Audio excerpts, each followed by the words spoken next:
Yun, ito nga pala yung ano, yung luma nating sasakyan, blurred, malabo na yung headlight niya. Ngayon, ang gagawin natin dito para luminaw to, ito kasi mga acid rain lang to eh. Yan, gagamit tayo ng 1,000 na liha. Lilihain natin to, yung labas. Lilihain natin yan. Ayan o.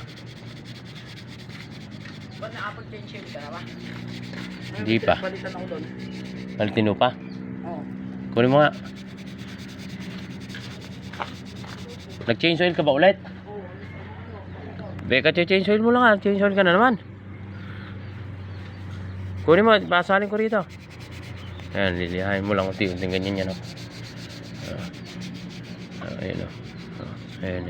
Ito, babaklasin na natin tong headlight kasi sobrang dumi na rin talaga. Mayroon siyang 4 na tornilyo. Ayan, sa gilid. Ito, mga nakaano lang to, naka-screw lang to sa gilid. Tapos clip, ngayon, babaklasin na natin. Gagamitan natin na ito.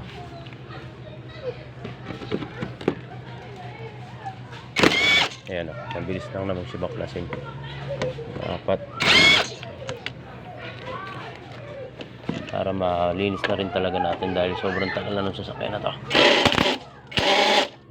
Ito mukhang ano na yun.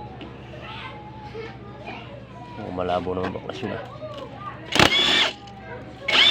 Putol na yun. Putol na yung halagyan nun. Yung naka-clip. Yun siya. Ayan. Baklas na to.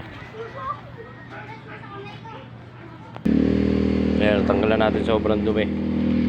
Sobrang dumi na natin. Lilinisin natin na yun. Natanggalan natin magkabila. Ayan, magkabila yan. Lilinisin natin tong headlight. Ayan natin. Tapos papalitan natin ng LED na ilaw. Para maliwanag. Ayan, ngayon nalinis na natin to. Ayan o. Nalinis na natin dalawang headlight. Ayan yung dalawang headlight. Ayan. Nalinis na natin siya. Ngayon, ito pala yung mga ilaw niya. Papalitan natin itong mga to ng mga modelong ilaw para malakas. Tapos ito lilinisin na rin natin yan. Lilinisin na natin. Binaklas na rin natin. Lilinisin na natin itong mga to. Kung may mahina po pwede natin repairin. Yung kinakapitan ng mga tornilyo. Ayan. Mare-repair na natin yung tinataya pa, mga nakakalawang na. Sobrang tanda na ng sasakyan. Kaya ganito talaga, kailangan tiyagaing paglinisin yung wirings niya. Maganda pa naman yung wirings ng ilaw. Ayan yung wirings. Hindi pa natin siya naman maganda pa. Ayan, linisin natin itong loob na to bago natin balik. Ayan.